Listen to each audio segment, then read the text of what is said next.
Hello everyone, I am Zeba from third sem and I am from Truba Institute of Engineering and Information Technology.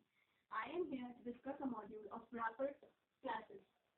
So before we discuss what is wrapper classes and its various names, first we should know that it consists of which part and from where it has been oriented and it has been classified of which part.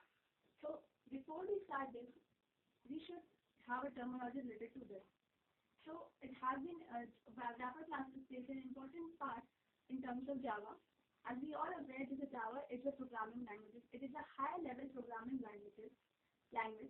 Java is purely based on object-oriented programming language. As I discussed, that object-oriented programming languages basically consist of two main parts. One is classes and another one is objects. If we talk about in terms of objects and classes, so in that term, we can take an example. In a classroom, various students have been subjected to objects and then various students combine a classes form. So similarly, it happens in terms of Java.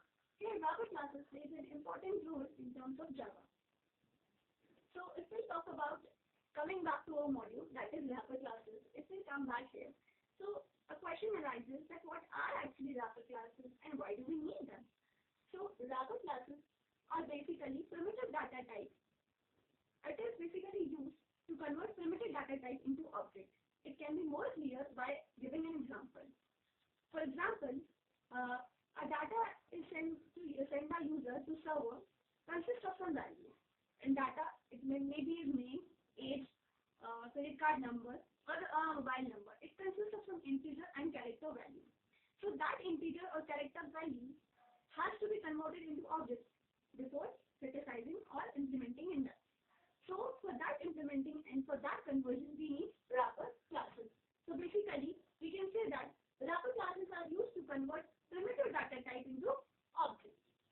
On the basis of other character or module and number identification, for example, we can say that CHAR written with A can be said as a character value, but it is a primitive data type. But CHARECPER character here represents wrapper classes. Furthermore, it has various numbers, long modulation, and character and integer sorts as well.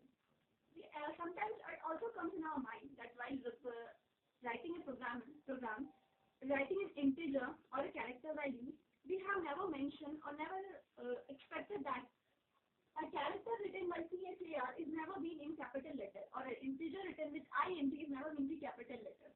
So these had to be conversions. So repeatedly that module, I summarize with it that wrapper classes are need to convert primitive data type into objects. So I end with this module. Further we'll discuss in next